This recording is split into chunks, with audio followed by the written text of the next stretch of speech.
WTV, your cutting-edge television station, interfacing Africa and the rest of the world with excellent documentaries, business news, investment opportunities, lifestyle, and much more.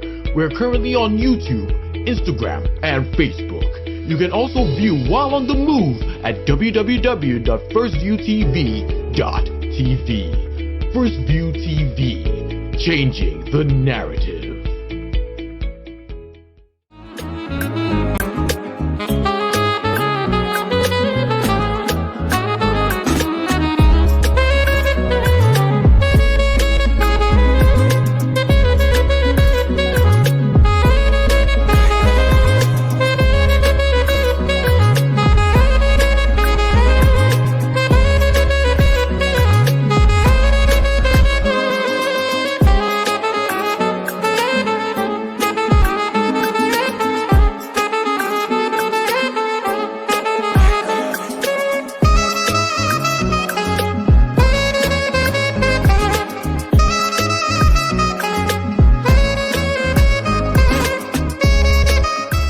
Good day, viewers. Welcome to First View Television Corporate Insight Spotlight. Today, I will be talking to one of the leading radiologists from the African background.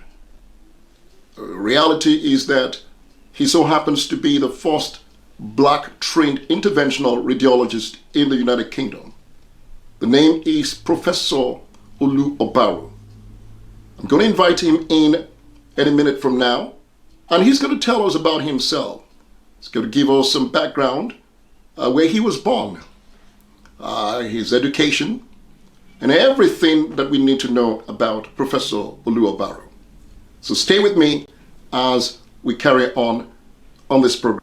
First View Television Corporate Insight Spotlight. Let us usher you into the world of CBAR Technologies. At CBAR Technologies, we cater for all your salient digital and technological needs, such as web and app development, domains and hosting, web security services, broadcast streaming, and a host of other exciting technological features. For further information, why not visit us at www.cbartechnologies.com. CBAR Technologies, redefining the art of digital technology. Good day, Prof. Welcome to First View Television Corporate Insight. The spotlight is on you today. So we want to know a little bit more about Professor Obaro. Where were you born? Your educational background. We just want to dig in a little bit to find out who Professor Obaro is. Thank you very much, my dear brother Afalabi Andu, and thank you for coming to visit us today. Well, who is Obaro? Obaro is a very passionate, proud black man, born in Ogbomoso, Nigeria, to parents who originated from Kogi State. But I spent most of my growing up years in Kano, where I had my primary school and secondary education, because that is where my parents spent virtually their entire working life. And then proceeded from there to King's College for my A-levels, and then back to ABU Zaria for my medical education. And shortly after, doing my NYSC, again, as it will happen, back in Kano. I finished that and returned to ABU, but for a very short period, and then proceeded to the UK to start my radiology training. In terms of who I am, well, some people think I'm an enigma, but I see myself as a very simple person, probably too straightforward for some individuals, but I believe I'm somebody who's been blessed richly by God. And actually one of my names, the Olu in my name is actually Oluwakemilehin in full. As most Nigerians will know, Olu is never a full name. It's always Olu something. Mine is Oluwakemilehin. And I asked my dad, why did he give me that name? And he said it's because God has always been his backbone. And God will always be my backbone. And that I have found to be so true in my life. It's a known fact that, particularly within the African culture, parents influence their children largely on the pathway for their education. So you have parents wanting their children to study medicine, they want them to study engineering. In your case, what actually inspired the whole essence of you pursuing the medical profession? This is a very interesting question because I actually made up my mind to do medicine when I was young, as about 6 or 7 years old. And why and how did that come about? My father was a nurse, and from time to time, as young as I was at that age, he used to take me to the hospital. And I liked his overall coat at that time. Don't forget, at that time, male nurses were a rarity. But then, when he took me to the hospital, there was this white man who was giving my father instructions. So two things collided. My father was working in a hospital, so I wanted to work in a hospital, period.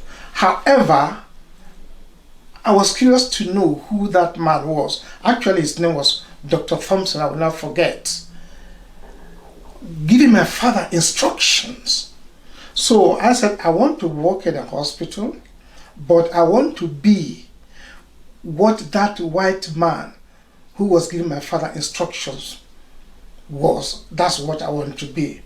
So as I grew up, I realized that he was a doctor. So by the time I reached primary school and secondary school, it was settled in my mind to be a doctor.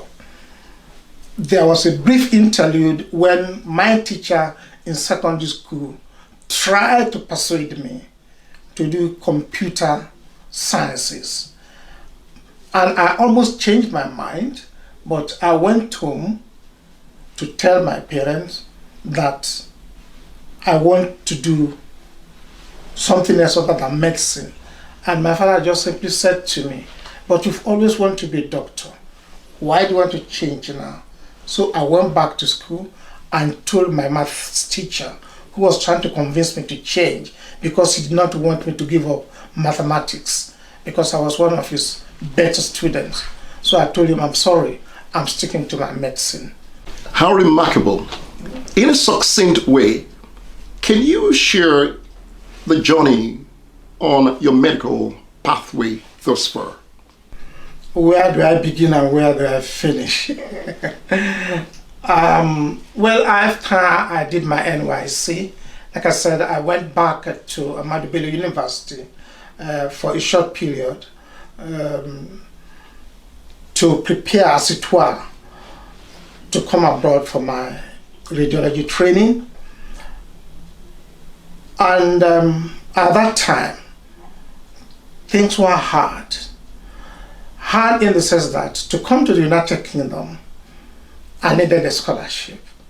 I needed financial support.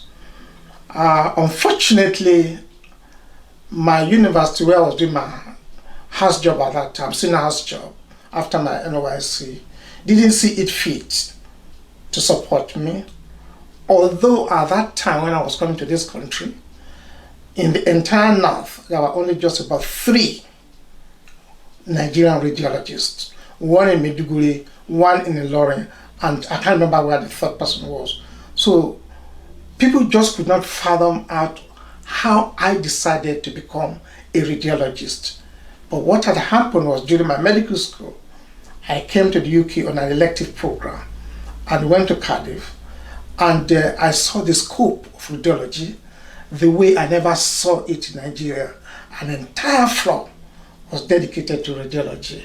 And no surgeon or physician would dare think of trying to start treating a patient without a radiologist's input. And that really was a game changer for me, because I never saw radiology in that light when I was in Nigeria. Radiology was like just bones and X-ray, and that was it, you know. But when I came on that elective, I saw mammography for the first time, soft tissue being X-rayed, and the surgeons listened with rapt attention to what the radiologists had to say, and the fact that they could make these diagnoses on these fields that made the surgeons decide on what to do for the patients really, really blew me. So when I now decided I wanted to do radiology, no support was forthcoming from the institution back home. So I sold everything I had, as it were, to pay my way and come and settle in, including my car and all whatnot. At that time, the institution finally said that the best they could do for me was to pay me half my salary at that time of an SHO, which in those days was like 140 naira or so. But hey, it was better than nothing. So I came and started the journey having to do PLAB, which I failed once or twice because it was an environment one wasn't used to, the cold, everything, you know. And from there, you know, this was in England. Now, eventually I applied for the federal government scholarship, but it wouldn't come on time. And the place that gave me a place to start my radiology training in the UK said, by such and such a date, if you don't give us a confirmation that you have this scholarship, we'll withdraw the offer. So I lost that place because the scholarship didn't come on time. Now I had to wait a few months more. But in the meantime, my wife, who is a trained nurse in Nigeria, was also looking for a place to do her own training, adaptation, and the conditions given were impossible. So the search continued after coming here. So I now applied to Scotland, to Edinburgh, and Edinburgh invited me for an interview, and now decided to give me a place to start what you call the DMRD program, Diploma in Medical Radio Diagnosis, which at that time, we're talking of about 40 years ago, was the degree in radiology. So they gave me a place to start in September of that year. But having given the place, this was in May, I decided, well, there was nothing we were doing in England, let us go to Scotland. So we went to Scotland, and I said, instead of just sitting at home waiting for September to come, let me just go to the department, if they wouldn't mind, just to walk around and see how things are. I had no experience in radiology in Nigeria of any sort. But when I got to the department, they said, well, you are not due to start in September. I said, yes, I know. But I just want to familiarize myself with the department. So they welcomed me and said, okay, come whenever you like, and that kind of thing. But one day, I was just sitting down in the department, and the head of the department came and tapped me on the shoulder. And for those who may not understand the workings of the system, the NHS, National Health Service, is the one that delivers the service. You now have an academic side, the university, which is the one that runs the Diploma in Medical Radio Diagnosis, but you need to work in the department for the practical experience. The university side delivers the academic component. So, and then the head of department of the hospital, the department I was in, just came and said, I'm working very hard to get to a contract. I said, what contract? I don't know any radiology.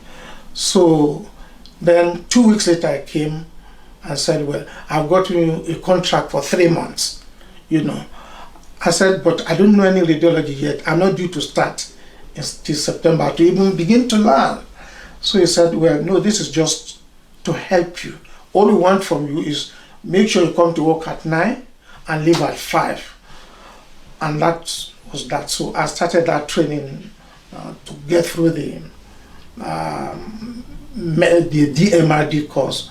And then when I finished the DMRD course, the push to get back to Nigeria was really on.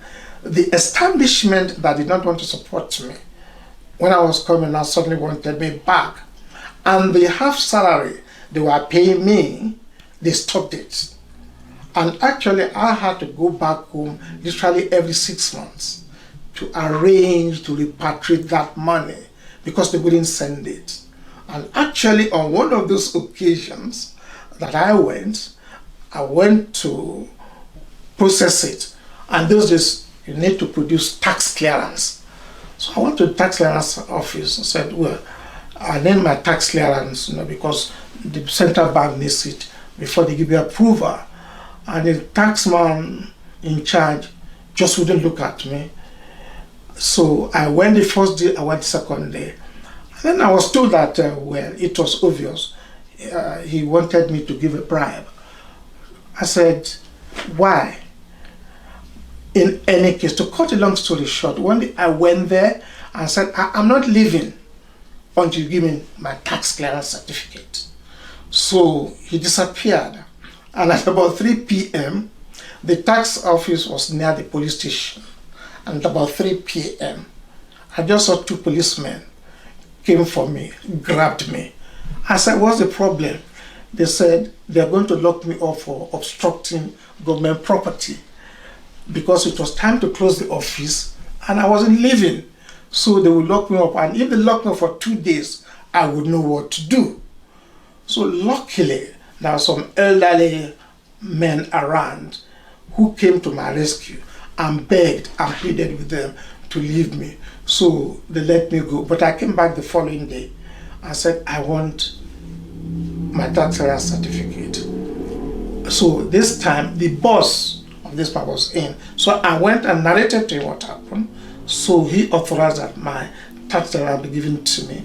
So I went to the central bank. This time I had to go to Lagos because that's where CBN was at that time. And just as you meet some bad people, you meet some excellent human beings. I met an officer there whom I've never known before. So I narrated to her, this is my issue. So she said, you mean you've had to come back all the way from England to process this? I said, yes. So she said, okay, leave the papers with me. Come back tomorrow. And I came back the following day, and my papers were ready. And I never, even she was not even in the office. She left the documents with somebody. And up to this day, I never saw that woman again. So I continued my journey in the radiology. And in the system, as you will know, it was tough to continue my radiology training because after getting the MRD, things had moved on. The fellowship, you know, a higher degree had not taken place. And I also felt to myself at that time, Nigerian Postgraduate Medical College had also introduced a fellowship program. So I said, now, instead of rushing back home, I would wait and meet the requirements for the fellowship of the Nigerian Postgraduate Medical College, because I do not want to get to the university. I want to become a professor, and somebody will say to me, because you don't have a Nigerian degree, you can't be. No. So I will do this exam. So unfortunately, in the course of doing all these things, the dynamics in Nigeria were changing. The military regime had come in, and I am not a fan of military regimes. So anyway, I went and met the requirements. I did the exam. When I went for the convocation, that was when Babangida introduced SAP. So I had actually to cut short my trip because I would not have been able to come back because the ticket price would have changed. So we came back to continue now in the system here. And how do I continue the system? There's no way you could. I had to cross so many barriers in terms of, having to do locals, because they made it abundantly clear to me that because I'm from overseas, I'm not part of their manpower requirements. Actually, in one of the places I did a locum job, and a locum is a temporary assignment, the head of the department, who at that time was the most powerful person in radiology in the UK, he saw to the appointments of senior registrars and consultants. He's the one who organizes and constitutes the committees that will interview candidates. Actually called me into his office and said to me that I'm a brilliant radiologist. They admire my work. I'm hardworking, but I should never expect to become a radiologist, a consultant in this country.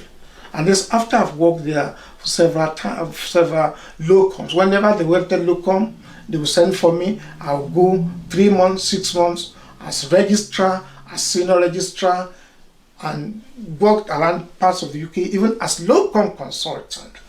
But you see, to become a substantive consultant, you needed to be a substantive senior registrar first. But you see, crossing from that registrar point to senior registrar was a barrier. It's just like in the army, if you don't cross from a major to a lieutenant colonel, you can never become a general. So, but he called me and told me that I should forget ever becoming a consultant in this country. And he listed 5 conditions I will have to meet, the kind of people he will need to appoint before they could even consider appointing me as a senior registrar. And without being a senior registrar, you cannot be a consultant. So he so narrated it, and when he finished, I laughed. And he was very irate that he was telling me something so serious that I was laughing. I said, yes, I'm laughing because the matter is too serious for me to cry about. But you know what? I'm going to tell you something. I will become a consultant in this country. So I got up and left his office. And as fate will have it, he went away on holidays. Some of the consultants in the department who were sympathetic to my cause got wind of a substantive registrar post. Mind you, all I've been doing was locum, and you needed a substantive registrar to even be considered for a senior registrar. So, got wind of a substantive registrar post over which they have influence. So they told me to go for that interview. So I went for the interview. Actually, I think they probably organized it because I was the sole candidate. So I got that registrar job, which was what paved the way for me to now apply for a senior registrar job in a hospital in Newcastle, where I had previously done a locum consultant job. So note it, I had been a locum consultant. I had to come back to be a registrar, become a senior registrar, in order to climb the path to the consultant role. Now, without doing that, I wouldn't have been able to be a consultant. Now, it gets interesting. When they appointed me to the senior registrar post, they have their own agenda. They know I have acquired a lot of experience over the years doing all these consultant posts, locum posts. So what they wanted me to do was to do the job in the department that nobody wanted to do. In the meantime, I made up my mind. I want to subspecialize in interventional radiology. And how did I pick up that interest in interventional radiology? It was during my time in Edinburgh. Interventional radiology was just coming into the fore in radiology. It's one of the new subspecialties in radiology.